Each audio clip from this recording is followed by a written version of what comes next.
tócanos escoitar ao profesor Luciano Lourenço da Universidade de Coimbra, profesor agregado de Xeografía Física e persoa con unha amplia ou amplísima, diría eu casi, experiencia en relación cos incendios forestais.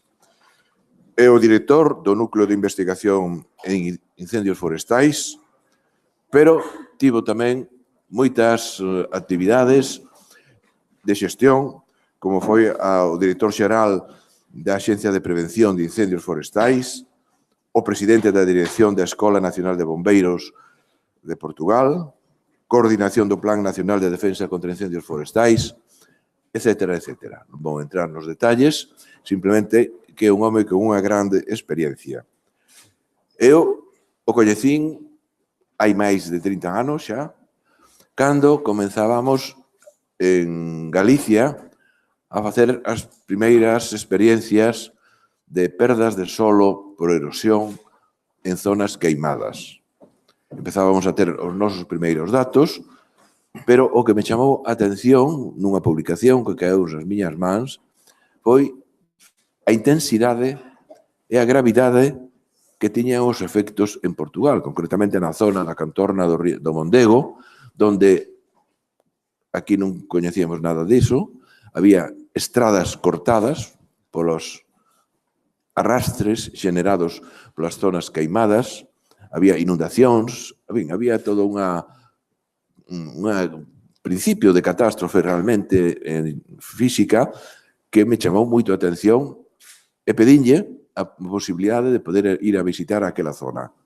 Entón, ese foi o primeiro contacto que tive con el, levoume a un incendio impresionante na Serra de Lousá, que ademais as condicións nese momento eran especiales, non? Porque tiñamos máis de 40 grados alá arriba e ademais había un incendio en vivo.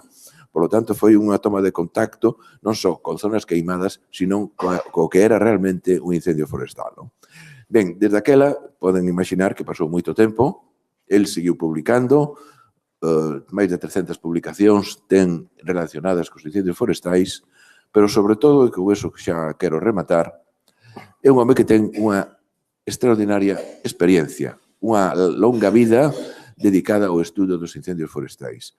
Creo que este é un tema de estudo, é un tema de investigación, donde as novidades son sempre ben chegadas, calquera novidade de informática, de sensores remotos, en fin, é algo interesante, é algo fundamental, pero creo que é aínda máis importante que todo isto, que non en ningún momento rexeito, sino que evidentemente hai que aceptalo como algo que temos que incorporar ao noso bagaxe de coñecementos, a experiencia é un dato fundamental. É un dato fundamental porque xa, como vimos na sesión do día pasado, o problema dos incendios forestais é un problema multidisciplinar, é un problema moi complexo, é un problema que ten unha abordaxe difícil e que creo que a experiencia é un dos factores máis importantes a considerar. Por lo tanto, vamos a escoitar a un home que ten unha extraordinaria, unha grande experiencia do que foron os incendios forestais en Portugal. É con un tema que tamén é de moita actualidade, que é o que está ocurrindo nesa interfase urbano-forestal que parece que é unha das zonas máis sensibles e que, de alguma maneira, tamén poderíamos decir que está a caracterizar os incendios da última xeración. Ben, ten a palabra Luciano Lourenço. Muito obrigado. Eu peço desculpa, mas não falo galego. Como se trata de um colóquio galaico ao português, irei falar em português, mas se porventura houver dificuldade de compreensão, eu poderei passar a utilizar o portinhol. Queria começar por agradecer ao professor Dias Fierros o convite para participar nesta conferência. Enfim, a apresentação que ele acabou de fazer corresponde mais à amizade que tem do que propriamente aos conhecimentos, às saliências que ele fez, mas o importante é felicitar o Conselho pela organização deste colóquio, porque, como vimos ontem, a qualidade de todas as palestras foi extremamente importante.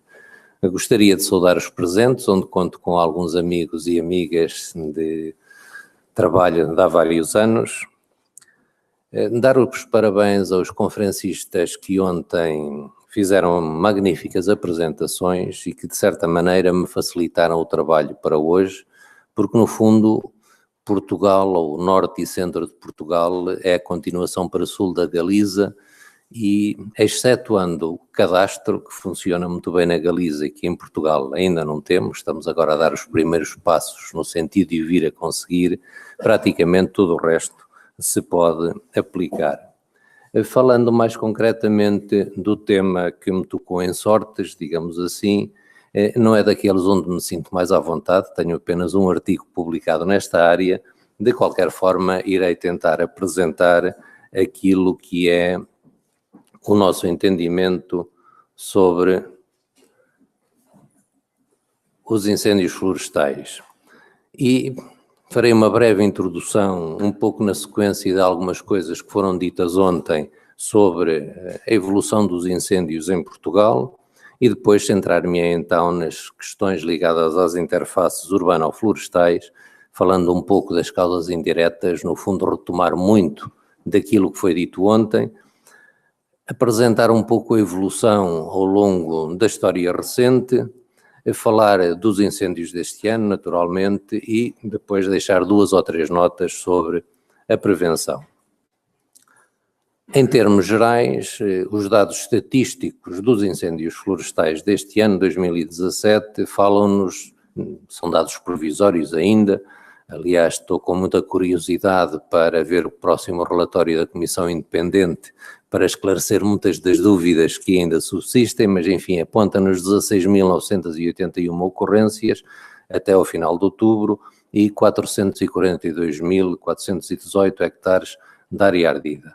São valores impressionantes, como iremos ver, sobretudo quando comparamos com os outros países do sul da Europa. Em termos de área ardida, é o valor mais alto de sempre e corresponde ao 8º valor desde 2005, aquele em que tivemos o maior número de ocorrências. Portanto, apenas algumas referências em termos estatísticos. Já vimos a evolução ontem dos incêndios florestais na Galiza. Em Portugal a situação é relativamente semelhante.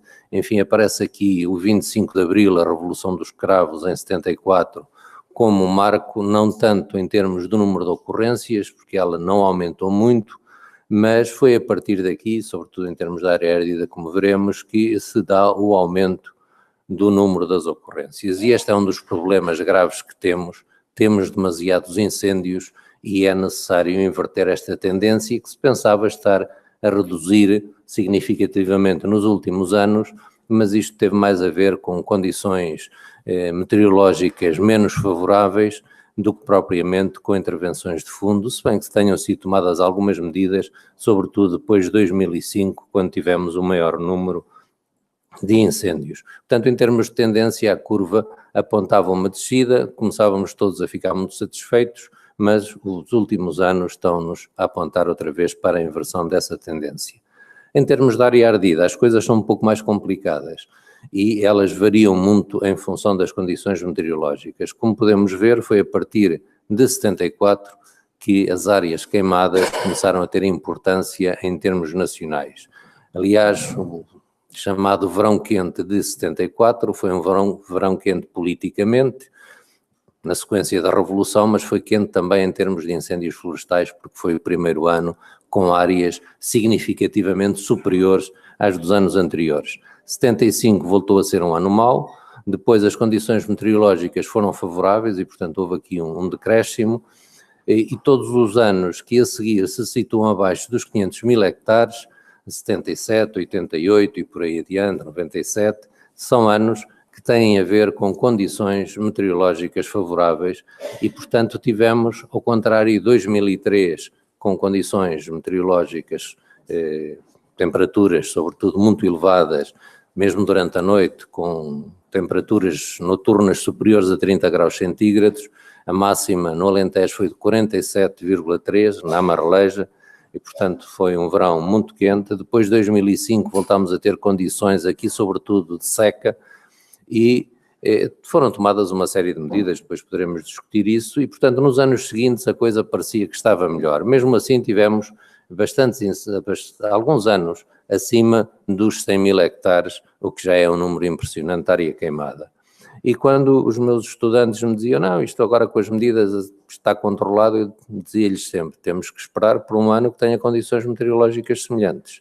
E esse ano chegou em 2017, e portanto cá temos 2017 com o número mais elevado de área queimada, e portanto a curva da tendência que apresentava alguma descida voltou a subir. E estes valores são importantes, mas ontem houve uma apresentação, o professor Edelmiro, salvo erro, já não me recordo, que comparava, não, o professor Cineiro, já não me recordo, enfim, uma que comparava com outros países do sul da Europa. Eu fui buscar alguns gráficos em que mostramos os valores médios das ocorrências nos quinquénios, desde 81 até 2015. E a tendência em Portugal, se compararmos com a Espanha, partimos de um valor mais baixo, mas rapidamente ultrapassamos a Espanha em número de ocorrências. E, portanto, há aqui um aumento impressionante que depois, obviamente, desceu, como desceu em Espanha, ao contrário da tendência de França, que foi sempre de descida, ou da Itália, que é mais significativa ainda. Mas se estes valores impressionam, quando os comparamos, mantendo o gráfico de Portugal, e se compararmos com as áreas de cada um dos países, porque, enfim, a Espanha é 5 vezes maior do que Portugal, portanto, teoricamente, tem capacidade para ter 5 vezes mais número de incêndios. Aí a diferença é muito maior. E se fizermos esse exercício para as áreas ardidas, acontece exatamente a mesma coisa. Aqui o aumento foi impressionante em Portugal, sempre a subir em termos médios, enquanto que em Espanha foi a descer, em França foi a descer, em Itália foi a descer e até na Grécia foi a descer. Portanto, há aqui uma posição diferente de Portugal e era importante perceber porquê. Quando desmontamos a Espanha em regiões, a Galiza, como vimos ontem, tem muitas semelhanças a Portugal e, portanto, aqui a comparação poderia ser feita desse ponto de vista.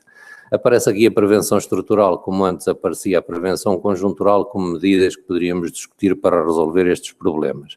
Mas voltando aos incêndios de 2017, algumas das notícias que passaram apontam-nos como a maior catástrofe nacional em número de mortos, desde as cheias do Rio Trancão em Lisboa, que fizeram precisamente o ano passado em novembro. Eu estive lá numa conferência em Odivelas também para tratar das inundações e o número oficial foi de 400 mortos, mas provavelmente ele foi muito superior. Enfim, estávamos noutro tempo em que a comunicação social não podia divulgar da mesma forma que o faz hoje, com a liberdade que o faz hoje, o número de mortos.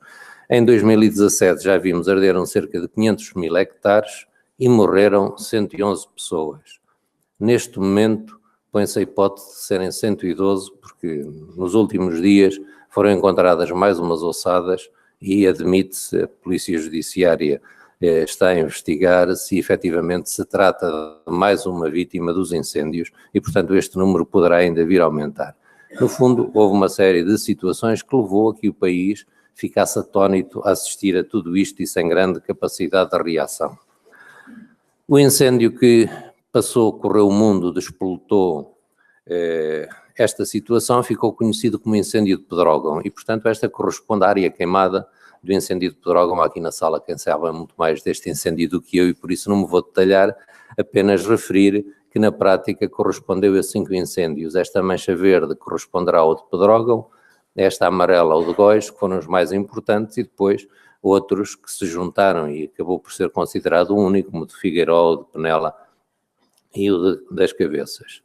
Ontem falámos também em pirocúmulos e eu fui procurar uma das fotografias que me foi cedida pelo Anselmo Gonçalves, um antigo estudante, que da Pampilhosa da Serra, portanto a uma série de quilómetros de distância, fotografou o pirocúmulo do incêndio de Pedrógão. Continuando nos dados estatísticos, enfim, só para revivermos um pouco aquilo que é oficial, 66 mortos, 47 dos quais seguiam em viaturas e, portanto, aqui o problema das evacuações, das interfaces é fundamental. Já ontem referimos que muitos destes mortos são pessoas que se tivessem ficado nas suas casas que não arderam, provavelmente não teriam morrido, mas é muito fácil dizê-lo agora aqui, quando estamos cercados pelas chamas, num ambiente de fumo, o que queremos é tentar procurar melhores situações. Aliás, eu neste dia devia ter passado na estrada à hora do incêndio e, por uma questão de coincidência, tive que antecipar a deslocação para a véspera e só por isso é que não fui apanhado na fatídica estrada também nesse dia.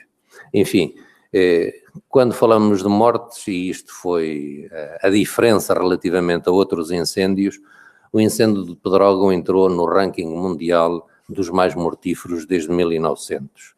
A nível mundial ocupa a 11ª posição, um lugar que naturalmente não nos dignifica, está à frente de outros incêndios famosos, como o da Terça-feira Negra da Austrália, onde morreram 102 pessoas e ficaram feridas mais 100, e Portugal entrou assim para o ranking dos grandes dos países com um grande número de vítimas dos incêndios florestais, mas já anteriormente tinha havido outros incêndios com um número de mortos consideráveis. Eu recordo-me de 66, tinha 15 anos na altura, a televisão era a preto e branco, mas mesmo assim deixou-me imagens que ainda hoje recordo dos militares que morreram na Serra de Sintra a combater o incêndio. Foi uma situação muito trágica. Eu depois acabei, quando fiz o serviço militar, por estar neste quartel, no Regimento de Artilharia Antiaérea Fixa em Queluz,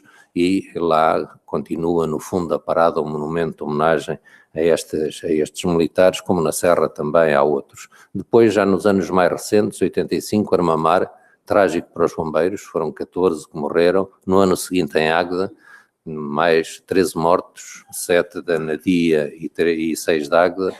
Em 2003, vamos referir só a alguns dos mais importantes, morreram 18 pessoas, a maior parte deles bombeiros. Em junho de 2016, aqui morreram chilenos na Chamusca. Em 2006, voltaram a morrer chilenos na Serra da Estrela, em Famalicão da Serra.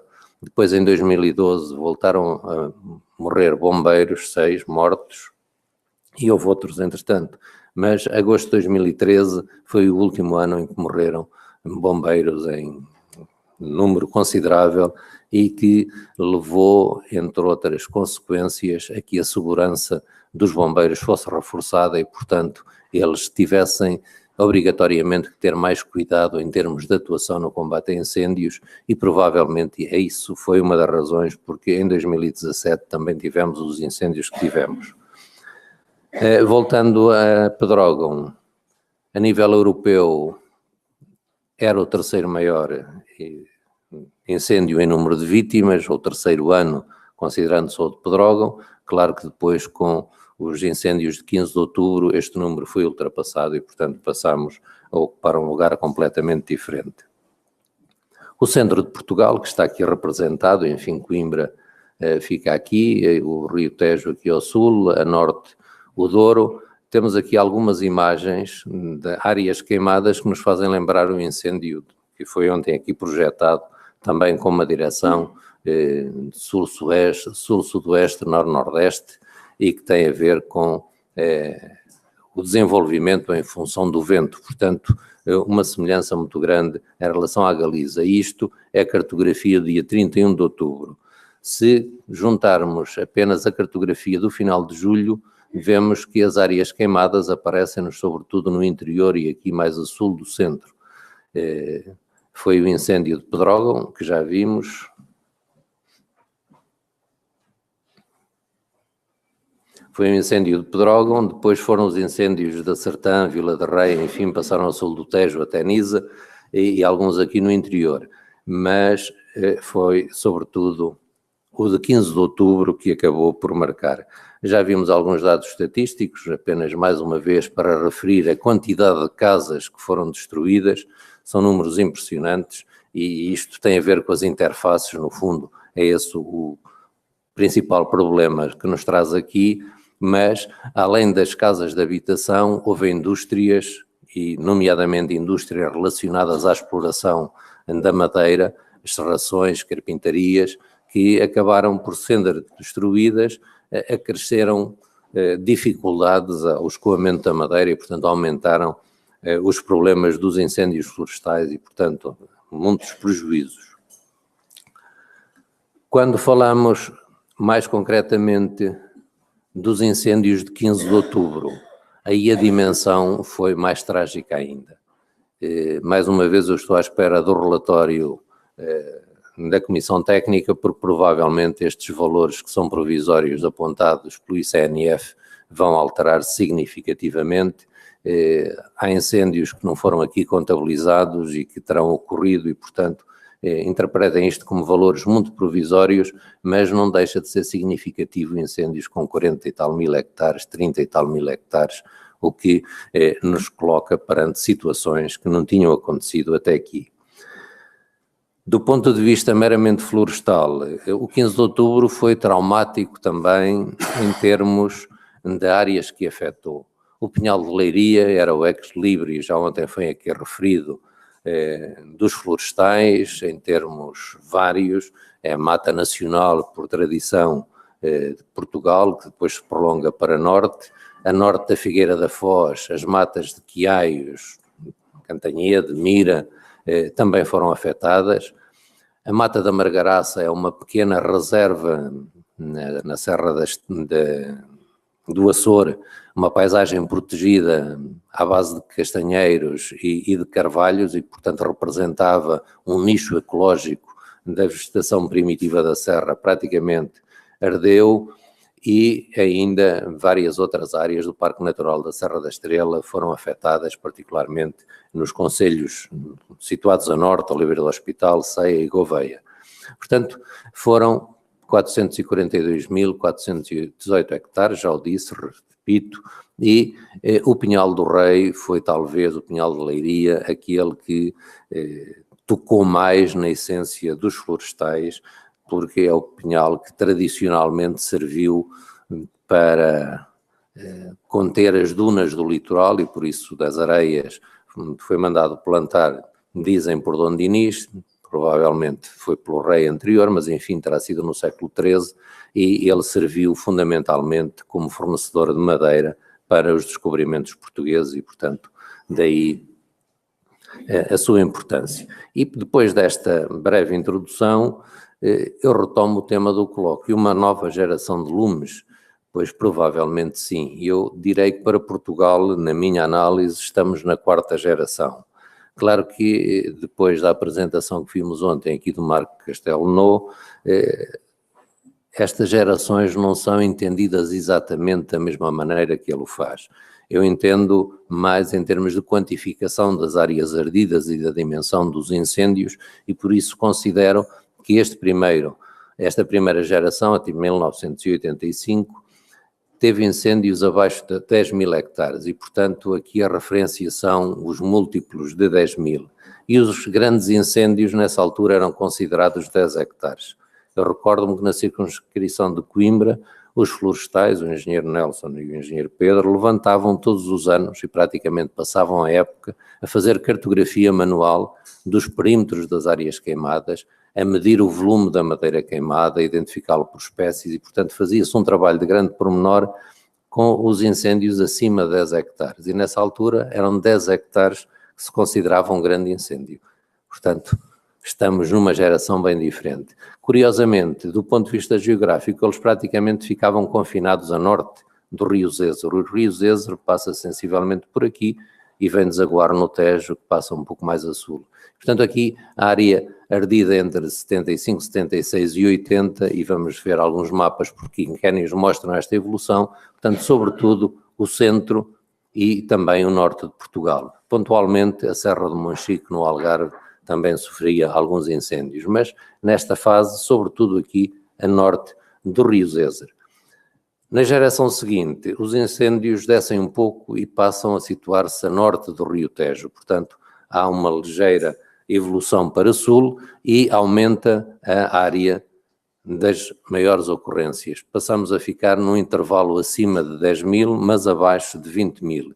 E, curiosamente, os grandes incêndios passam a ser mais numerosos e, portanto, deixam de ser os 10 e passam a ser de 100 hectares. Um grande incêndio desta área normalmente vai percorrer áreas que anteriormente eram consumidas por 2 incêndios.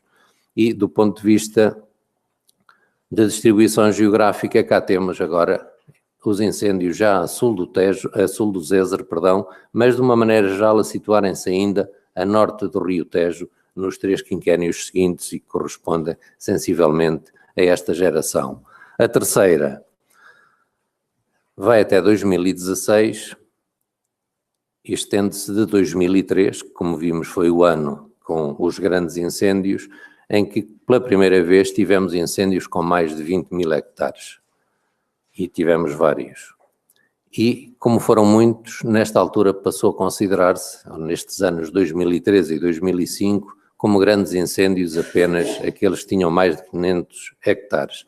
E aqui continua a haver a progressão para sul e é sobretudo o norte do Alentejo e o Algarve, enfim, o Vale do Tejo, se quisermos, mas esta área do norte do Alentejo até aí praticamente não tinha tido incêndios e neste ano teve várias áreas queimadas. E depois o Algarve, mesmo neste último quinquénio também, com áreas significativas. E chegamos àquilo que poderá ser a quarta geração, em que temos incêndios com áreas superiores a 30 mil hectares. E os grandes incêndios voltam a ser incêndios com mais de 500 hectares, embora no ICNF apareça a discriminação dos 100 hectares e, portanto, aparecem nos reportados, mas atendendo à quantidade de incêndios, quase poderíamos considerar, como em 2013 e 2005, os 500 hectares. E temos aqui a imagem e podemos verificar que no meio de todos estes grandes incêndios há muitas vilas, muitas pequenas aldeias e, portanto, o problema das interfaces voltou a colocar-se de uma maneira particular. E vamos então passar à análise dos incêndios urbano-florestais, nas interfaces urbano-florestais ou urbano-rurais. Enfim, eu não tenho grande discussão de qual dos termos será o mais correto. Eu entendo floresta aqui num sentido lato e, portanto, a floresta como áreas com aptidão florestal, com áreas com capacidade para terem floresta, embora pontualmente possam estar de mato, porque elas arderam, porque não foram replantadas, mas a sua capacidade é florestal. Portanto, a mim não me repugna chamar-lhe interfaces urbano-florestais, porque, nomeadamente nas interfaces urbano-rurais, pelo menos nas tradicionais mais agrícolas, elas tinham condições para não terem incêndios e, portanto, o problema dos incêndios, do meu ponto de vista, é mais nas áreas urbano-rurais. Podemos perguntar-nos, mas o que é que se entende por área urbana que possa ter essa interface rural? Enfim, colocarmos, ou se recorrermos ao Instituto Nacional de Estatística, ele define-nos 3 categorias de áreas, as predominantemente urbanas, correspondem às freguesias urbanas das grandes cidades, às sedes de concelho com mais de 5 mil habitantes e a freguesias que ele considera semi-urbanas. Depois às medianamente urbanas, que serão estas freguesias semi-urbanas e as sedes de concelho. Por último, as predominantemente rurais, que se situam nas áreas rurais, as freguesias, as paróquias e os pequenos lugares. No fundo, é deste conjunto que estamos a falar em termos dos problemas de interface urbana-florestais. Depois, os incêndios que intervêm nestas áreas podem ter 2 componentes, digamos, partem da área urbana e, portanto, tiveram início no limite da área urbana e normalmente não colocam grandes problemas porque eles estão a afastar-se da área urbana. Os problemáticos são os que vêm da floresta e invadem a área urbana e são estes que naturalmente criam a maior parte dos problemas. Agora podemos perguntar-nos, mas como parece e como tem sido divulgado, isto é um problema novo? A mim, sinceramente, não me parece que seja assim. Mas se não é, então porque é que ganhou acuidade, porque é que passou a ser um tema atual, porque é que se fala tanto das interfaces urbano-florestais? Provavelmente porque eles passaram a ser muito mais frequentes do que eram no passado, são incêndios de dimensões muito maiores e, naturalmente, causam maiores danos, maiores prejuízos, afetam mais pessoas. E então, porquê é que isso acontecerá? É a pergunta a que teremos que dar resposta e para isso teremos que ver o que é que, entretanto, aconteceu ao longo destes anos.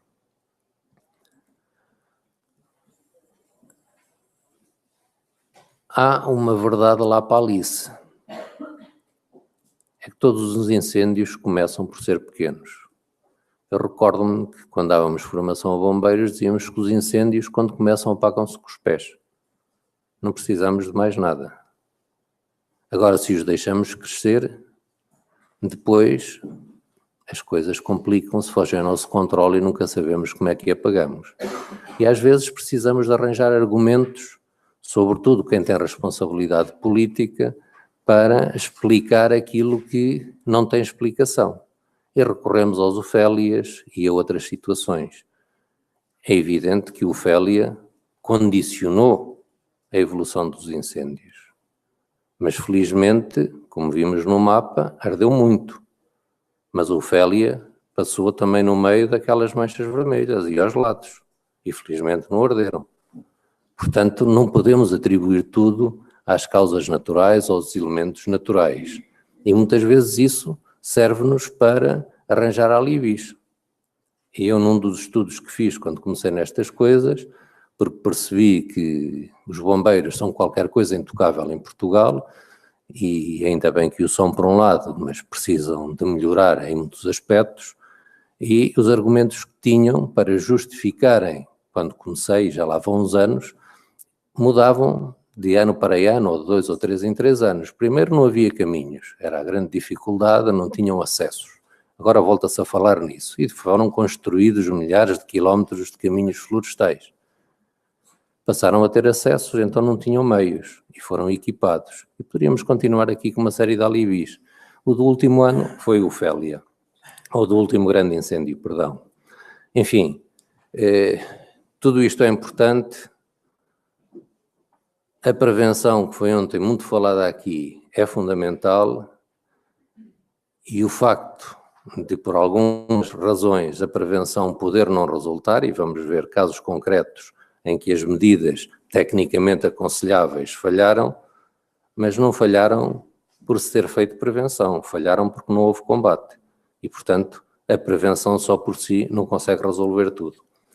Vamos avançar para ver um pouco como podemos justificar a evolução das interfaces. Foi dito aqui que no passado os campos agrícolas à volta das aldeias constituíam uma defesa natural e um travão à progressão dos incêndios que poderiam afetar a floresta à volta. Esta imagem parece suficientemente elucidativa e isto leva-nos à construção das faixas à volta das aldeias de que se falou. Portanto, daqui tradicionalmente os incêndios não chegavam às aldeias porque elas estavam defendidas. Aquela era uma situação nas áreas de montanha, normalmente a jusante das aldeias até ao Ribeiro havia a área agrícola, aqui em Socalcos, esta é a Morísia, uma das aldeias da Serra do Açor, e depois para o monte era a floresta. E normalmente à volta das aldeias havia ainda agrícolas que protegiam. Aqui já começam a invadir os pinheiros, depois foi construída a estrada e as casas começaram a deslocar-se para a estrada, enfim, o núcleo central estava nesta posição entre os campos agrícolas abaixo e a floresta acima, embora à volta da aldeia estivesse rodeada. E, portanto, em termos de defesa da floresta, o problema normalmente não se punha no caso dos incêndios atingirem as casas, as interfaces. Mas mesmo assim, nestas circunstâncias, aconteciam incêndios e por vezes as aldeias eram afetadas. Em 1961, e portanto estamos a falar no início dos incêndios, quando os incêndios não eram um problema e pouco se falava deles, mesmo assim aconteciam situações. Eu recordo-me de Val do Rio em que arderam 49 casas, foi a aldeia toda. E numa outra ao lado, mais pequena, 5 casas foram queimadas e houve 2 mortos. Curiosamente, nessa altura, nenhuma destas aldeias tinha estrada. E os bombeiros também não tinham os meios que têm hoje, mesmo que houvesse estrada, para lá chegarem. E as imagens dos relatos da altura mostram-nos as pessoas a serem a pé com os poucos haveres à cabeça, a fugirem do fogo. O que é qualquer coisa de curioso e que me levou a estudar este incêndio. Aliás, o José Fernandes foi meu aluno de mestrado e investigou com mais pormenor, é comandante de bombeiros de Castanheira de Pera, portanto, está diretamente envolvido no assunto, e chegámos à conclusão de que este incêndio provavelmente teve estas dimensões por uma característica muito particular, porque normalmente o que acontece é que as pessoas defendem as casas. E aqui em Val do Rio o que nós vemos são as pessoas a fugir. Portanto, isto é contrário àquilo que era normal. E eu questionei, temos que descobrir o que é que aconteceu. E provavelmente isto tem a ver com uma situação de pesca ilegal. Isto é junto ao rio Zézer e as pessoas usavam dinamite para a pesca. E cada um sabia o dinamite que tinha em casa, mas não sabia o que tinha o vizinho. E, portanto, pelo simples não, o melhor é irmos embora antes que haja confusão. E depois do incêndio foi este o aspecto da aldeia. Enfim, voltaremos ao Rabigordo, ao Vale do Rio, mas eu quero sublinhar este aspecto. Estamos no tempo do Estado Novo. E no Estado Novo, a reconstrução da aldeia levou 3 anos, em que a tecnologia, os meios eram muito diferentes dos de hoje. E foi inaugurada, como se fazia na altura, com pompa e circunstância, aqui pelo então Presidente da República, o Almirante Américo Tomás. E dos anos 60 para agora mudou muita coisa. Já vimos isso ontem, eu não vou repetir, mas, enfim, tinha preparada aqui na apresentação alguns desses aspectos e vamos apenas relembrá-los. O abandono dos campos agrícolas foi, provavelmente, a grande causa dos incêndios florestais atuais. E o abandono porque depois muitos desses campos converteram-se em floresta desordenada, não gerida, enfim, com todos os problemas que temos.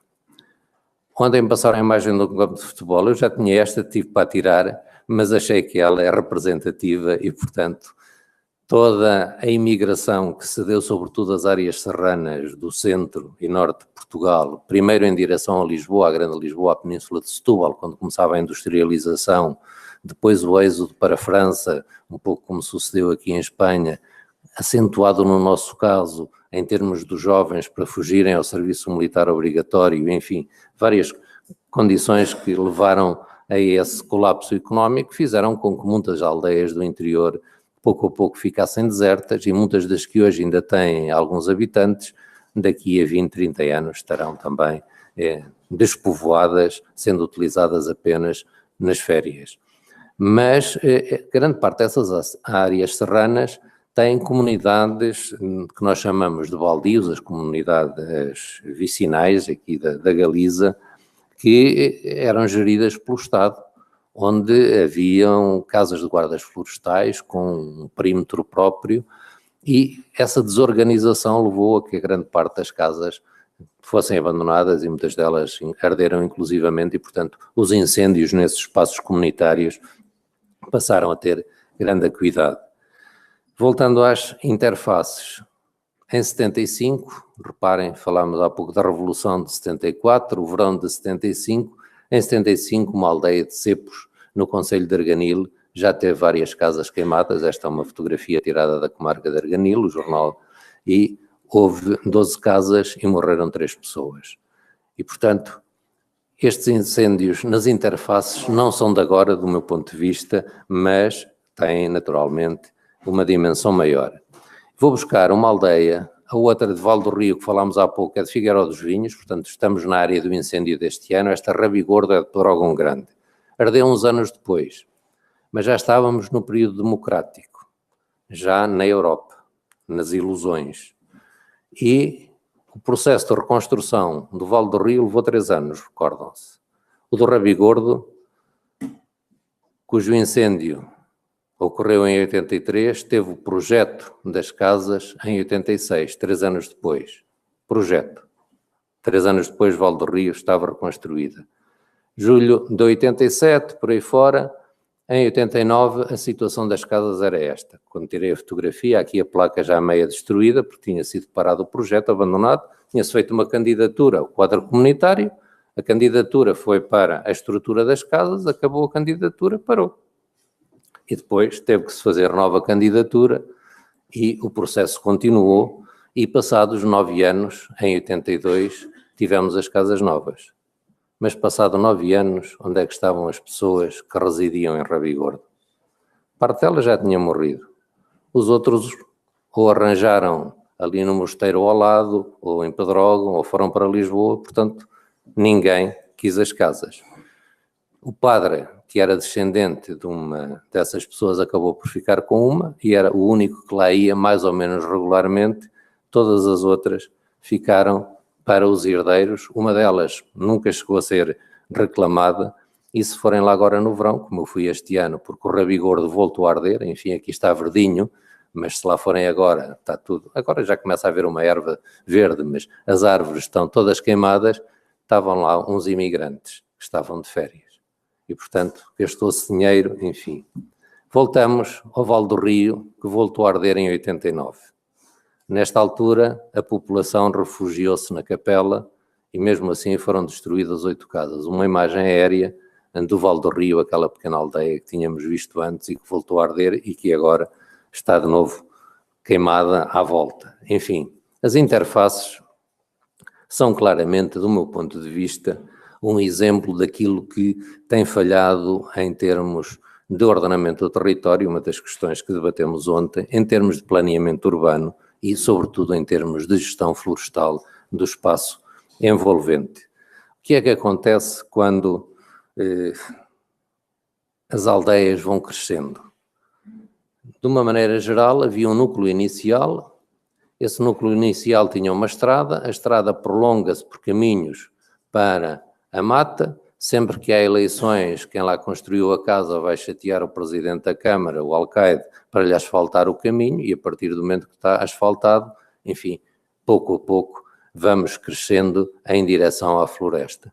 Constroem-se bairros novos, uma outra estrada, mas mesmo à volta destes bairros novos não há qualquer defesa em termos de gestão do espaço da área envolvente. E por isso, quando os incêndios se aproximam das aldeias, das vilas, das cidades, eles entram por ali dentro sem grande problema. Porquê?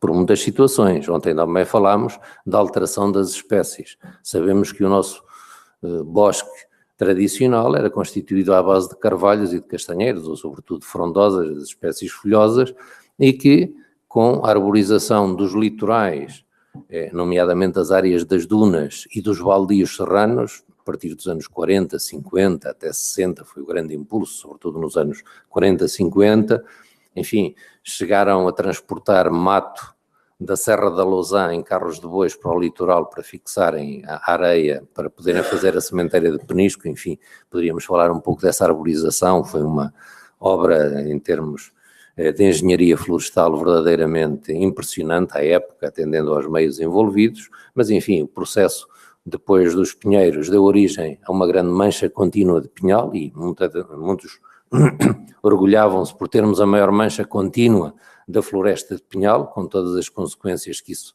tinha, como agora vamos ter, ou temos das maiores manchas contínuas em termos de eucaliptos. E, portanto, esta alteração das espécies levou a que se conjugasse favoravelmente aquilo que o Stephen Pine definia como um ambiente propenso ao fogo.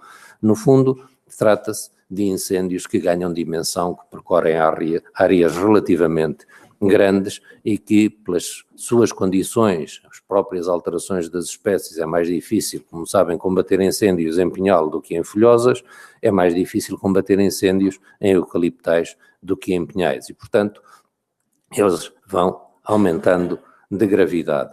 Mas, voltando às interfaces, aquilo que nós vemos é que há uma série de infraestruturas que vão sendo transportadas para o ambiente florestal sem qualquer proteção. E temos aqui uma bomba de gasolina e vemos-la perfeitamente inserida no meio dos incêndios. Portanto, se chegar ali o fogo, aqui Del Rey, valha-nos quem puder, mas enfim, continua a construir-se e condições de segurança são poucas. Mas não são só as bombas de gasolina, são os edifícios públicos. Ontem falavam no quartel da Guarda Civil, salvo erro. Nós podemos falar de quartéis de bombeiros em leitos de cheia e coisas dessas.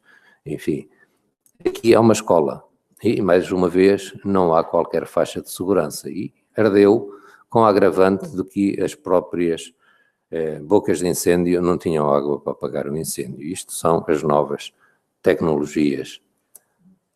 Um parque de campismo no Rio Douro, 2003, um eucaliptal à volta, sem nenhuma faixa de segurança. Apenas uma estradita minúscula, felizmente que foi cortado o trânsito e, portanto, só podiam ir bombeiros, os campistas não puderam sair, mandaram-nos vir aqui para junto do Rio Douro, mas houve muitos que continuaram impávidos e serenos a fazer o seu churrasco, porque não era nada que eles consideravam-se super protegidos. Enfim, nós apelamos muito à Virgem de Fátima e temos muita fé nela, mas se não fizermos nada, ela não nos consegue resolver os problemas todos. E aqui temos o exemplo de coisas que não devem acontecer, e estamos a falar da mata que entra para dentro das casas, que entraram para dentro da mata. E, portanto, enquanto tivermos estas situações, muito dificilmente conseguiremos resolver o problema dos incêndios. E falamos das casas, falamos das mais diversas construções que há no meio florestal, os aviários, as pocilgas, enfim, as vacarias, situações das mais diversas, um amontoado de carros, de sucata. Uma das situações que me impressionou mais, não sei se conseguem ver a imagem, temos aqui um eucaliptal, ali há alguns pinheiros pelo meio, uma pequena aldeia, e vejam a quantidade de toros de eucalipto que estão aqui. Não sei se conseguem ver, mas aproximamos. E eu interroguei-me como é possível. Isto já tinha ardido quando eu tirei esta fotografia uns anos antes. Portanto, estas pessoas sabiam o risco que corriam. E eu fiz-me confusão e depois fui perguntar o que é que acontecia. Imaginam para que é que é esta lenha? Para uma padaria que tem o forno de lenha, padaria tradicional. E, enfim, com esta lenha toda, algum dia queimam-se. Enfim, continuando, as pequenas aldeias da Serra, que muitas vezes não vêm referenciadas como interfaces, vimos há pouco como eram, vemos aqui um incêndio a aproximar-se do Sobral Magro, enfim, a área tradicional agrícola à volta já está quase que ocupada por floresta, não há aqui nenhuma faixa de segurança, e quando o incêndio avança, esta ainda tem uma estrada em que as pessoas podem sair para o outro lado, mas algumas não têm essa situação. E então aí, normalmente, são os meios aéreos, são os aviões que resolvem tudo, ou que parece que resolvem. Enfim, eles são muito importantes no combate inicial, são importantes na defesa das aldeias, mas quando os incêndios têm grande dimensão, a maior parte das vezes eles pouco mais servem do que apoio psicológico. Mas enfim, não é o tema dos aviões que estamos hoje a discutir. Aqui uma outra aldeia, o Suíta Ruiva, neste caso a estrada entra e sai e, portanto, deixou os habitantes sem qualquer escapatória.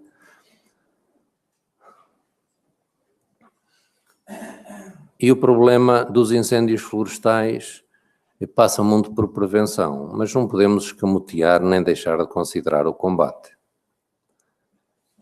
E o combate obedece a prioridades, como tudo na vida que nós fazemos.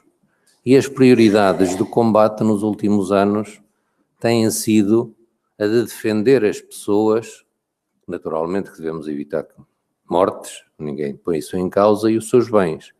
Mas isso pode ser feito de várias maneiras.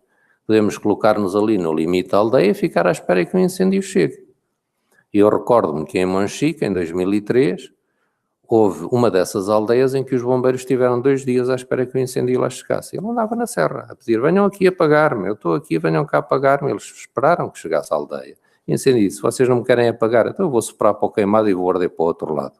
E essa aldeia nem sequer teve a interface beliscada pelo fogo, mas tiveram ali meios hipotecados. E isso acontece frequentemente em muitos lados. E outras vezes o incêndio podia ser apagado na mata, no monte, com condições de segurança, mas deixamos-lo crescer e aproximar das aldeias. E nessas alturas é muito mais difícil combater. Mas depois de 2003, e recordam-se que eu no início chamei a atenção para as consequências das mortes dos bombeiros, começou a privilegiar-se a segurança. E, portanto, isso veio criar alguma relutância da parte dos bombeiros em atacar determinados incêndios, sobretudo quando eles têm um comportamento mais violento. E, portanto, nestas condições, não admira que os incêndios entrem dentro das cidades. Mas não entraram só agora, eles já tinham avisado. E Coimbra, em 1995, teve o primeiro aviso. Esta fotografia do Paulo, que na altura era meu estudante, enfim, fotografou esta senhora, como não conseguia fazer nada para parar o incêndio, resolveu rezar, porque entendeu que seria a forma de poder evitar males maiores. O incêndio nessa altura entrou aqui no perímetro da cidade e voltou a entrar em 2005.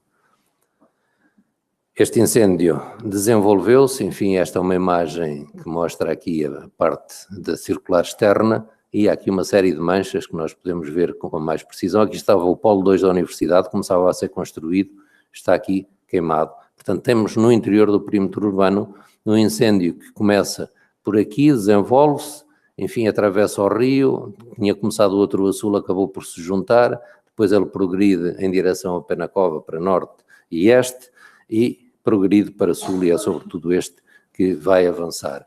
Enfim, trata-se de um incêndio que entrou claramente dentro da cidade. Estão aqui assinaladas várias áreas no interior do perímetro urbano que queimaram. Eu, da minha casa, vi passar uma projeção por cima e ela foi pegar fogo numa mata ao lado, exatamente aqui nesta. E, portanto, as projeções são qualquer coisa importante. Este incêndio foi num domingo à tarde.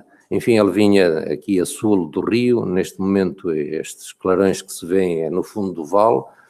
Eu tinha vindo da aldeia e fui jantar a um restaurante aqui na parte alta para ver o incêndio e perceber a dinâmica. E quando saí, depois de jantar e fui ao vale, percebi que as coisas estavam muito complicadas, ele ainda estava a sul. E há uma professora que me pergunta, e tal, acha que o incêndio vai passar? E eu, já devias era estar a regar a casa, porque daqui a bocado tem-lo aí. Eu vim-me embora porque percebi com a dinâmica que ele rapidamente saltava para norte. A partir do momento que ele salta para norte, em função do declive, as projeções começam a ser impressionantes. Enfim, nós estamos a vê-lo, ele está lá por trás, aqui não se vê, está no vale, aqui só se vê esta parte, mas começam aqui projeções. Esta primeira ainda estava tudo escuro, e eu na altura comentei para as pessoas que estavam, mas aqui um maluco, então está a ver tudo a arder lá atrás e está a pôr fogo já deste lado. Foi a projeções que se incendiou. Logo passado um bocadinho, uma outra, uma terceira, uma quarta, enfim. O avanço foi extremamente rápido e eu pensei que ele chegaria à cidade lá para as 6 da manhã, meia-noite, já lá estava. E, portanto, as pessoas ficaram atónitas a vê-lo aproximar-se, porque era uma realidade que desconheciam até então com aquela dimensão. E grande parte teve a ver com a alteração do pinhal para o eucaliptal. E, portanto, as projeções são qualquer coisa importante e que tem muito a ver com o comportamento destes incêndios dos últimos anos. Um amigo da Judiciária dizia-me que este ano investigou um incêndio que teve início numa projeção com mais de 20 km. Era um vale, enfim, a projeção acabou por fazer mais de 20 km. E, portanto, estas projeções que dão origem a novos focos de incêndios muitas vezes têm a ver com a vaga dos incendiários, essas teias de malvados criminosos que andam por aí, mas que não passam de situações destas. Enfim, não sei se conseguem identificar. Sim, 5 minutos, obrigado. Para uma projeção e, portanto, estas situações, e temos aqui imagens dos incêndios mais recentes e vamos centrar-nos nos últimos, e eu vou buscar 2006 do ano passado, porque houve um grande incêndio aqui no município de Aroca, que está aqui a mancha representada, enfim, estamos a sul do Porto, aqui está a cidade do Porto, o Rio Douro, isto é o limite do distrito de Aveiro com os outros, e foi um incêndio que teve várias curiosidades, se tivéssemos tempo para as analisar, mas em que se colocou o problema das evacuações. E onde havia uma série de faixas de segurança na serra, onde o incêndio podia ter sido atacado e travado, mas os meios de combate não os utilizaram, e, portanto, isso levava-nos a outras situações, mas, enfim, vemos aqui várias aldeias que podiam ser, que tiveram problemas de interfaces, mas Aroca é conhecida sobretudo pelos passadiços do Paiva, e, portanto, trago aqui algumas imagens para que, se tiverem oportunidade, possam fazer estes caminhos. É verdadeiramente interessante, mas eles não estão livres dos incêndios e, portanto, grande parte deles arderam, mas já estão recuperados, portanto, ou estão em recuperação. Não, já estão recuperados neste momento, podem voltar. 2016 também andou nas bocas do mundo pelos incêndios da Madeira. Enfim, grandes complicações. A cidade do Funchal esteve debaixo de chamas. O incêndio andou no interior da cidade, com muitas vivendas, muitas casas destruídas, enfim, os problemas das interfaces a serem vividos aqui muito intensamente. E 2017, para terminarmos, Pedrógão Grande, aqui com a identificação das estradas e do cruzamento fatídico, a indicação de Pedrógão, Castanheira de Pera, Figueiró dos Vinhos, enfim, alguns dos nomes mais conhecidos, a famosa Estrada da Morte, imagens que nos deixam ainda a pensar como é que aconteceu, e toda a destruição das áreas à volta das vilas, as áreas industriais, muitas delas destruídas, enfim, série de equipamentos ligados à floresta, às casas, às habitações. Assistiram muitas imagens impressionantes e, portanto, é qualquer coisa que nos deixa impotentes perante uma dimensão de incêndios com este tamanho e que nos deve levar a refletir e a pensar fazer algumas outras coisas. Mas Pedrógão passou, depois tivemos os incêndios de Vila de Rei, enfim, já estávamos no final da época relativamente tranquilos e a pensar que a coisa estava safa.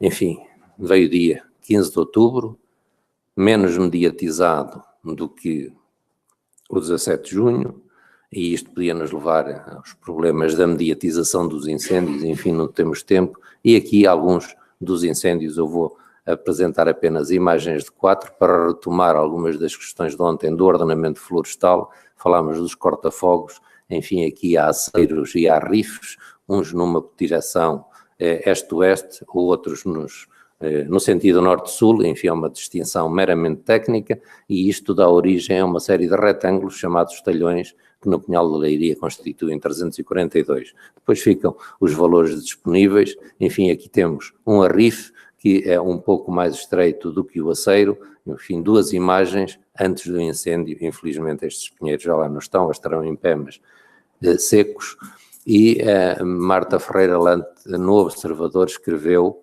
e é importante para fazermos a ponte com o passado. Nós às vezes concentramos-nos muito no momento atual e esquecemos a história. Já em 1916, portanto há 100 anos, 101 anos, Portugal tinha uma luta em mãos. O país, especialmente a região centro, estava constantemente a ser fustigada por incêndios de grandes dimensões. Portanto, há 100 anos atrás já existia o problema. E nós conseguimos resolvê-lo, em grande parte. E agora voltamos a esquecer-nos do que era possível fazer. Enfim, apenas mais uma mensagem: os repetidos incêndios no Pinhal da Leiria, a maior e melhor mata do Estado, constituindo uma verdadeira riqueza natural, tem chamado a atenção toda a imprensa, que reclama com os habitantes da região providências urgentes dos poderes públicos. Enfim, eles foram, ouviram e, no fundo, trata-se de remediar aquilo que deveria ter sido prevenido, e custa muito mais remediar do que prevenir. A Mata de Leiria é um bom exemplo, porque com ordenação e gestão tivemos incêndios com pouco significado. Depois, a gestão, e fruto da evolução de toda a situação do pós-25 de Abril, com um declínio grande de funcionários, de recursos, começou a ter um ou outro problema de grande dimensão e quase que deixou de ter gestão nos últimos anos e, portanto, em 2003 já teve um grande incêndio e em 2017 praticamente desapareceu. Imagens que já vimos, ou melhor, que mostram bem a aproximação do incêndio de Vieira de Leiria, esta que já vimos e faz parte do cartaz, mas eu não resisti a voltar a trazê-la, e poderíamos ir buscar muitas outras imagens dramáticas. Um outro incêndio, este a norte da Figueira da Foz, estamos na mesma área de dunas, arborizada mais recentemente, mas cá tem os aceiros no sentido norte-sul, os arrifes no sentido este-oeste, e, portanto, uma mata perfeitamente organizada numa área plana, com estradas relativamente largas, onde seria fácil travar o incêndio, mas o que é facto é que ele ardeu como já tinha ardido anos antes. O primeiro incêndio nesta área foi provocado em 86 por uma lixeira, a lixeira municipal. Ontem falou-se nos vertideiros e esses problemas, enfim, resolveram-se, mas os incêndios não acabaram e as interfaces sofrem muito com este tipo de incêndios. Depois Lousã, Poiares, Penacova, mais uma série de imagens, enfim, tudo o que era espaço agrícola hoje muitas vezes abandonado, e isso leva aos incêndios. A Sertanceia, que terá sido o maior e que provavelmente não é um único, são vários, com consequências muito graves nas cidades, nas áreas industriais, esta de Oliveira do Hospital, que a mim me diz muito porque é o meu município. E, enfim, para terminarmos e ficar dentro da hora, e peço desculpa pelo atraso, nós somos apologistas de medidas simples. Acho que na vida as coisas simples têm sempre maior probabilidade de ter êxito que soluções muito complexas, embora o problema dos incêndios seja naturalmente complexo. E depois pensamos que os processos de melhoria contínua ajudam a resolver, ao contrário do que normalmente se faz em política. Já sabemos quando os governos mudam, quem está na oposição vai para o governo, considera que tudo anterior foi mal feito, isso em parte compreende-se, já tenho mais dificuldade em perceber quando é o mesmo partido que está no governo, mas muda o governante, muda o ministro, muda o secretário de Estado, tenha que mudar tudo aquilo que vem de trás. E isso tem acontecido sistematicamente na nossa floresta, claramente com prejuízo. Eu penso que uma das medidas simples é a das faixas de gestão de combustível. Temos aqui um exemplo de uma faixa que existia, mas que não foi gerida. E, portanto, ao não ser gerida, quando o incêndio se aproxima, ele vai chegar às casas e cá estão as pessoas com as mangueirinhas a tentar resolver o problema. E quando andamos nas interfaces encontramos muitas coisas. E depois admiramos que elas ardam. Até as casas de madeira construídas no meio da floresta, as pessoas só ficam aflitas quando veem o incêndio aproximar-se. E, portanto, com soluções que passam pela gestão destas faixas à volta das aldeias, provavelmente conseguiríamos resolver muitos dos problemas. Aqui um exemplo só das áreas que seria necessário limpar para defender esta aldeia. Este é um exemplo da minha pequena aldeia da Serra, que está aqui, teve uma série de faixas, enfim, daquilo que tecnicamente é a gestão correta. Isto já tinha ardido anteriormente, o primeiro grande incêndio foi em 87, depois houve um 2005 aqui por esta parte, mas havia aqui um povoamento com cerca de 30 anos que estava bem gerido com tudo o que as técnicas recomendam e que no dia 17 foi todo embora. Esta é uma imagem do dia seguinte, a manhã seguinte à do incêndio, da pequena aldeia, em que tudo está negro, ainda muita coisa a fumegar. Enfim, quem lá quiser ir tem aqui uma casa à disposição, é uma questão de levarem a chave.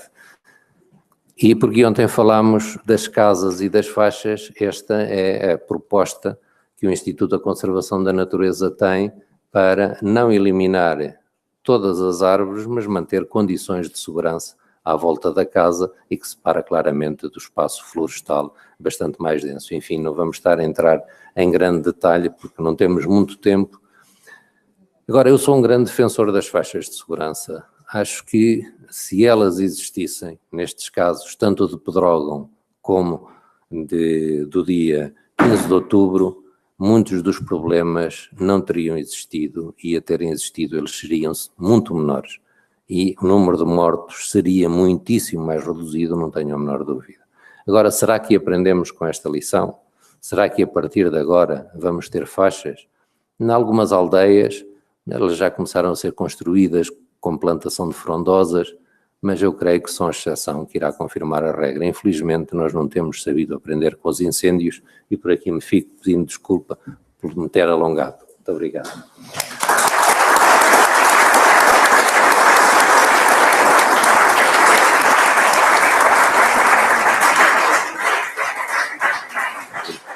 Moitas gracias, Luciano, polo esforzo que fixo de condensar toda a impresionante información gráfica que nos presentou. E agora, pois, temos 5 minutos máis ou menos para facer unhas 2, 3, 4 preguntas máximo en relación co tema tratado.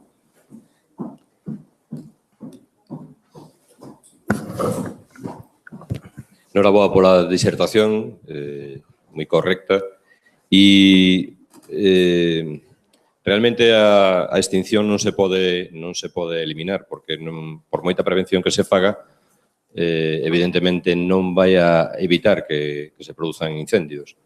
Eu teño por costume discernir entre o orixen dos incendios e a evolución dos incendios.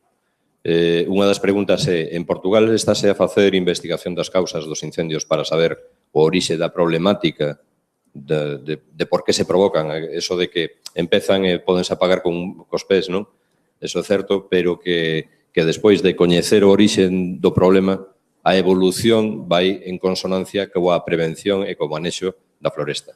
E nese sentido, a segunda pregunta é se vostede ten en consideración aquelo que ocurriu en Portugal, se non me equivoco, de eliminar os servicios florestais, en concreto os guardas florestais que foron absorbidos pola GNR. E entón, desde aquí, desde este lado da fronteira, temos a dúbida de quen é o que vixila que as normas se poidan cumplir.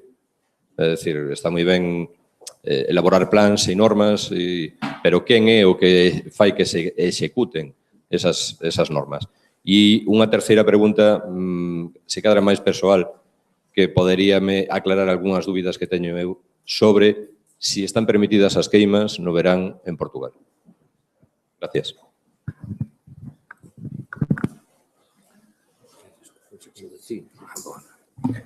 Sim, muito obrigado pelas perguntas, elas são pertinentes e, enfim, muita coisa ficou por dizer. Vou procurar ser pragmático para deixar tempo para outras questões. A investigação das causas é feita em Portugal. Enfim, poderia, depois se tiver interesse, posso indicar-lhe alguns trabalhos que mostram com detalhe como tem sido o percurso dessa investigação e tem variado. Há 3 momentos, digamos assim, no tempo. Quando ela era feita exclusivamente pelos guardas florestais, e isso varia depois de região para região, mas tinha um número de causas relativamente baixo apurado, mas a investigação era conduzida até final e, portanto, a maior parte das causas que eram investigadas tinham o apuramento da causa concreta. O incêndio era negligente, ou era criminoso, ou era acidental, enfim, um ou outro ficava com a causa indeterminada, mas eram poucos. Depois, com a transição, com a integração da Guarda Florestal na GNR, houve ali um período em que as coisas são menos claras e, portanto, em termos de investigação de causas, baixou bastante e isso começou a ser criticado, obviamente, e a GNR reagiu e passou a investigar muito mais causas. E hoje temos um número de causas investigadas muito superior.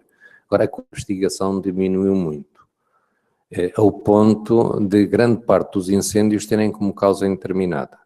Enquanto que antes tínhamos poucos, mas as causas eram apuradas, agora temos muito investigados, mas grande parte deles têm as causas por apurar. Por apurar ficam como indeterminadas. Posso lhe dar o exemplo concreto do incêndio da minha aldeia de há uns anos, em que eu quase juraria quem foi que colocou o incêndio, e quando a GNR foi para falar comigo, eu não estava em casa, tinha ido à sede do Conselho, telefonaram-me e disse, eu levo uma meia hora a chegar aí, depois falamos. Era hora de almoço, foram almoçar até hoje, voltaram para tentar apurar a causa. Enfim, houve aqui procedimentos que têm a ver um pouco com a filosofia florestal e a vivência que os guardas tinham da mata. Hoje eles são guardas florestais, mas estão desligados da floresta. Mantêm o nome, mas a função não é bem a mesma. E isso leva à integração na GNR. À primeira vista parece um pouco absurdo, mas teve alguma lógica. E teve lógica em 2 sentidos. Primeiro, porque os guardas florestais tinham competências na área florestal, mas não tinham competências totais. Eu sei lá, um guarda florestal encontrava um caçador furtivo com um javali no carro. Não podia prender. Teria que vir a GNR e efetuar a detenção. Hoje ele pode fazê-lo. Portanto, há aqui algumas vantagens, mas a vantagem principal não foi essa, é que os guardas florestais já não eram guardas florestais. Antes, eles eram guardas. Houve uma altura em que a Direção-Geral das Florestas os transformou em polícia florestal. E uma coisa é ser guarda, guardar a árvore, a outra coisa é policiar. As árvores não fogem, elas têm lá raízes, não precisam de polícias para as prender, elas já estão fixas ao chão. E esta transformação de guarda em polícia alterou completamente a filosofia da guarda florestal. E antes, os guardas tinham a sua casa na floresta, tinham o seu cantão que vigiavam e cuidavam. Depois, eles passaram a viver nas cidades, não tem mal nenhum, mas para irem para o seu cantão, eles já não podiam ir sozinhos, porque eram polícia, então tinham que andar em patrulha. Um ia buscar o outro a casa de manhã, mas ia buscá-lo depois de entrar ao serviço. E por isso deslocava-se, fazia meia hora, 1 hora e chegava ao seu posto, ao seu território às 10, 10:30. Estava na altura de ir tomar o café, ler o jornal e depois tinha que se deslocar para ir almoçar. Ou seja, a rentabilidade passou a ser muito baixa. Criaram-se uma série de vícios, digamos assim, em que a guarda florestal praticamente não exercia as suas funções. E uma das formas de acabar com grandes males é grandes remédios. E o que se encontrou na altura foi incorporar na Guarda Nacional Republicana. A terceira questão, enfim, foi uma solução para resolver o mal, não resolveu o problema e a floresta precisava de guardas florestais. Agora, aqueles polícias já não era possível transformá-los em guardas porque depois os sindicatos e todas as regalias, os direitos que eles tinham conseguidos, não lhes permitiam voltar atrás. E, portanto, essa transformação teve a ver com resolver um problema social que foi criado. As queimas são permitidas fora do período crítico. No período crítico são proibidas. E, portanto, aqui, em relação ao 15 de outubro, o que acontece é que normalmente em outubro já estamos fora do período crítico. E o próprio dispositivo já tinha sido desmobilizado. O Ofélia apareceu como um anúncio de chuva. E, portanto, provavelmente muitos agricultores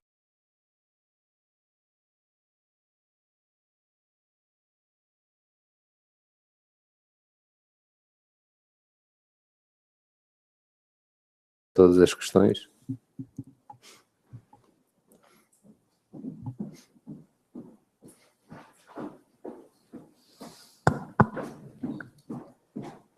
Bueno, moi impresionado coas referencias aos queimas no Pedrogo, né? Foron impresionantes.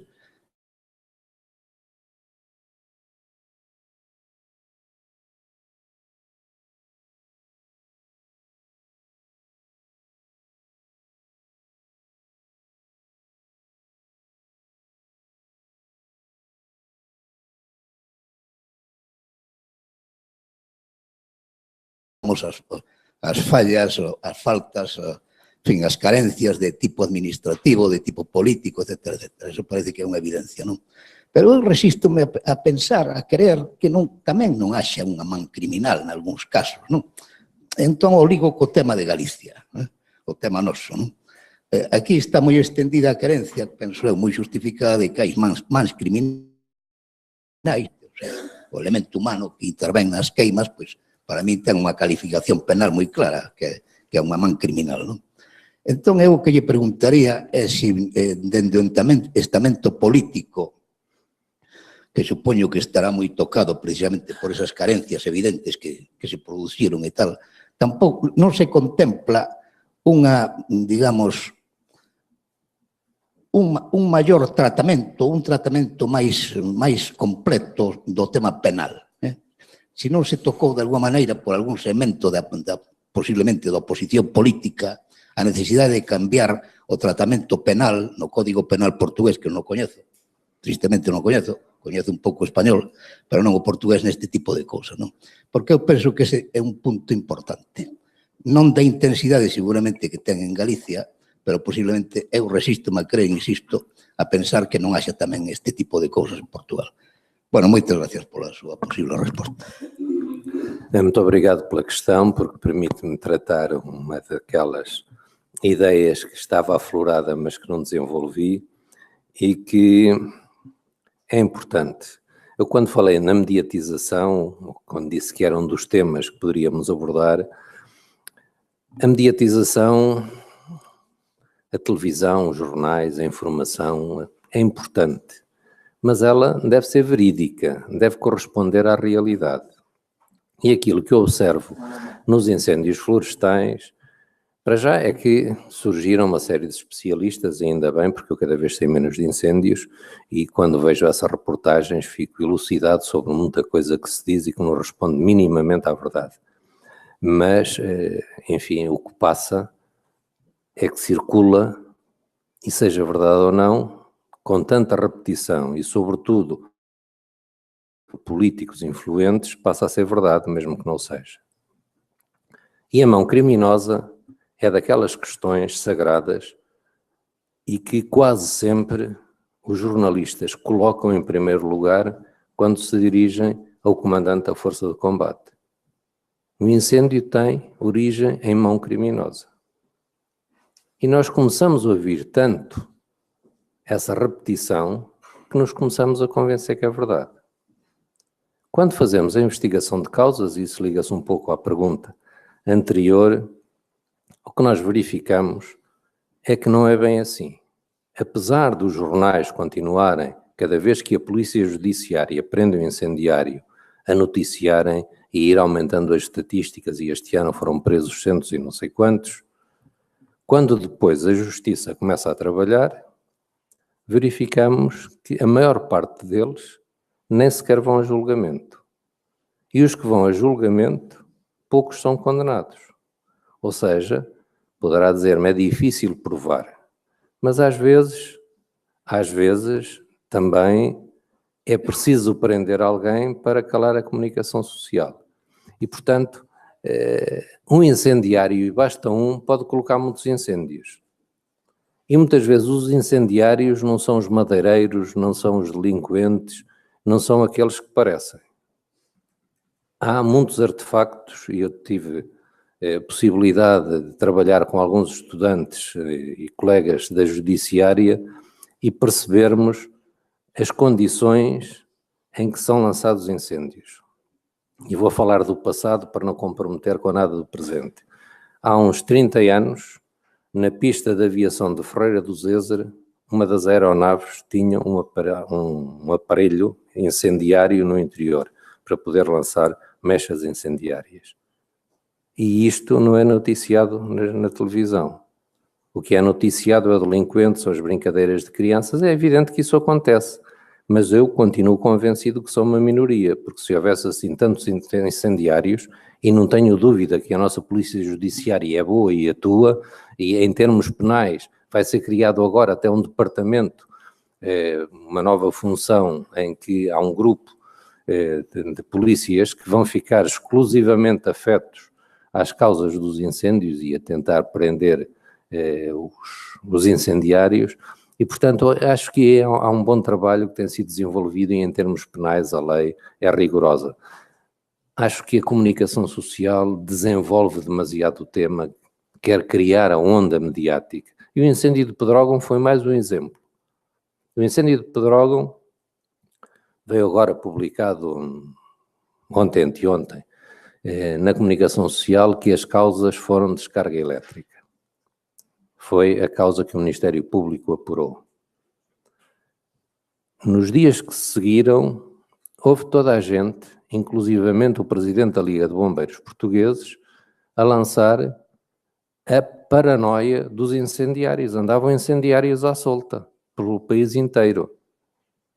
Eu tive a oportunidade de ir ao incêndio de Pedrógão, a Polícia Judiciária pediu-me para ir verificar o local do incêndio, onde teve o início, um dos focos do incêndio, enfim, aquele que foi considerado o incêndio de Pedrógão, e o que aconteceu é que passavam uma linha elétrica, havia um carvalho que tinha a marca clara da descarga elétrica. A minha dúvida resultou se foi uma descarga elétrica natural, de trovoada, porque havia quem dissesse que havia trovoada ou que houve trovoada, enfim, eu, passado uns dias, não podia provar, enfim, nós podemos recorrer a muita informação, mas uma coisa é observar, ver, eu poder dizer, não, eu estava lá, vi, não estava, não vi. Agora, as provas que tinha é que os cabos da linha elétrica estavam danificados, o que prova que houve ali um contacto qualquer, ou entre eles, o que é pouco provável, ou então qualquer coisa que fez, provocou a descarga elétrica, e o carvalho estava lá. E todos os indícios, em termos da vegetação que nos dão depois a continuidade do incêndio a partir desse foco inicial, apontavam para aquele local como causa. Agora, o que passou na comunicação social era uma rede de criminosos que andava à solta a colocar incêndios. Eu mostrei 5 incêndios diferentes, tiveram causas diferentes para o mesmo incêndio de Pedrógão. E provavelmente houve vários novos focos provocados pelas projeções. Portanto, quem está a ver e vê um incêndio a começar ali, olha, lá está o incendiário. Isso é muito fácil, lançar essa confusão. A Polícia Judiciária tem investigado muitos incêndios, à partida criminosos, que depois se vai ao local e se verifica que nada disso. Este, do que eu referi, dos 20 quilómetros da projeção, era um deles. A causa inicial apontava um criminoso. Foi-se investigar, não tinha sido uma projeção. Há 3, 4 anos, nas Serras Calcárias, ao sul de Coimbra, uma outra situação também, andavam ali uns mafiosos, uns incendiários. Eram incêndios subterrâneos, numa área de calcário. As raízes ficavam, o rescaldo era feito à superfície, mas por baixo o fogo continuava e aparecia ao lado. Passado um dia, 2 dias, e a Judiciária foi investigou, não havia rede nenhuma de criminosos. Mas o que passa, e sobretudo quando se trata destas situações mais ou menos próximas uma das outras, é que há ali um malandreco qualquer. Agora, isso não significa que não haja. Eu há uns anos, numa situação muito diferente, consegui identificar, não criminoso, mas uma série de incêndios que eram claramente de origem criminosa. Isso está, fiz a cartografia e ele só descansou quando atingiu o objetivo, que foi queimar uma grande área. Portanto, também há. Agora, não são assim tantos quanto às vezes quer fazer crer.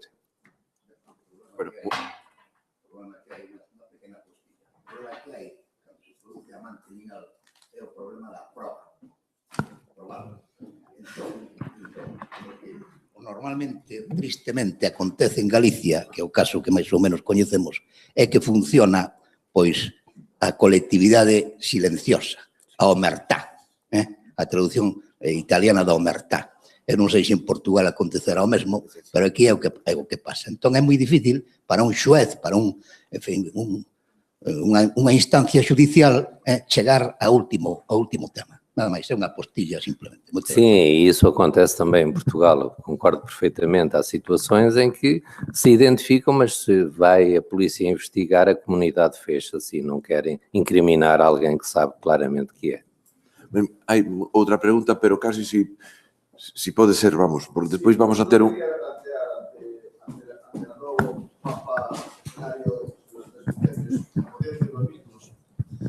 Si realmente no hay capacidad para poder frenar esto, quiere decir, el 15 de octubre, evidentemente, en Portugal se perdieron 202.000 hectáreas, en Galicia 50.000. Bueno, más, lógicamente, pero lo que dice la Xunta, 50.000, vamos a poner 50.000 como mínimo. Quiere decir, lo que está claro que los dispositivos de extinción están superados, está claro. Quiere decir, con ese tipo de incendio, la velocidad de propagación supera la capacidad de extinción, es un hecho. Usted planteó muy bien la diferencia entre cuando se defiende el núcleo poblacional y se pierde la iniciativa sobre el incendio principal.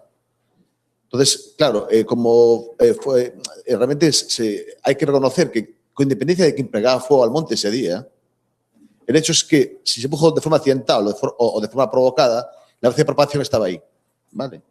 Entonces, como alternativa, como planteamiento defensivo ante los núcleos poblacionales en el rural, se intenta buscar una solución ante esta nueva tipología de incendio en unas condiciones climáticas determinadas, evidentemente. Si llueve no va a arder, es un hecho, pero si las condiciones son de extrema sequedad y muy baja humedad, creemos que los dispositivos de extinción a nivel mundial, el incendio Thomas Estados Unidos, en 14 días quemó 115.000 hectáreas, pero es que el incendio de Chile en 14 horas quemó 115.000 hectáreas el año pasado, el de 2016. Quiere decir, hay que buscar una alternativa de algún tipo. Está claro que la modificación de franjas de seguridad es una cosa vital, porque permite perder la defensa directa sobre el núcleo poblacional y más en la iniciativa de ataque al fuego forestal. Y bueno, me gustaría que usted planteara una alternativa en unas frases lo más simples posibles para intentar adaptar los dispositivos a la nueva realidad. Gracias. Bueno, non vai haber máis preguntas porque senón nos retrasamos demasiado. Pero despois, como vamos a ter un coloquio moito máis amplo, preguntas que teñades pensado, pois podemos las formular máis adiante. Sim, eu vou tentar ser breve. A nova realidade somos nós que a construímos. Eu tentei demonstrar que muitas das coisas resultam de um somatório de fatores. E tive cuidado de dizer que os incêndios começam todos por ser pequenos. E por isso eu gostava de perceber o que é que acontece antes deles serem grandes. Eu, como formador que fui e que ainda trabalho nesta área, gosto de entender as coisas. E, portanto, depois deles serem grandes, todos nós sabemos que é só quando São Pedro quer que eles se apagam. Agora, porquê é que estes de 15 de outubro não foram maiores? Porque choveu, senão tinha ardido muito mais. Agora, o dispositivo não estava operacional para dar resposta a incêndios desta dimensão. E isso leva-nos a questionar outro tipo de questões. A maior parte destas aldeias não teve dispositivo nenhum de combate. Na minha aldeia, foi lá a GNR, foi lá o técnico florestal do município para evacuar as populações. E eles resistiram e quase os corriam à pedrada se fosse preciso. E são meia dúzia de idosos que lá estão. E não saíram. E por isso defenderam as casas, porque senão algumas tinham ardido como arderam noutras aldeias ao lado. O dispositivo de combate aqui não sei onde é que estava. Claro que para esta imensidão de incêndios não há dispositivo nenhum no mundo que possa dar resposta em tempo útil. Portanto, o que nós temos que fazer é apagá-los enquanto são pequenos e evitar que eles cresçam. Para isso temos que nos organizar de uma maneira diferente. E não quero entrar aqui nos bombeiros, que têm muitas culpas no cartório em Portugal. Não os bombeiros que andam com a agulheta na mão, mas os seus dirigentes e os seus comandantes. E esse é outro problema que podemos deixar para o debate para depois e que responderá às suas questões. Muchas gracias. Entonces, a continuación, tengas a seguinte ponencia, Antonio Salgueiro. Muy bien. Obrigado.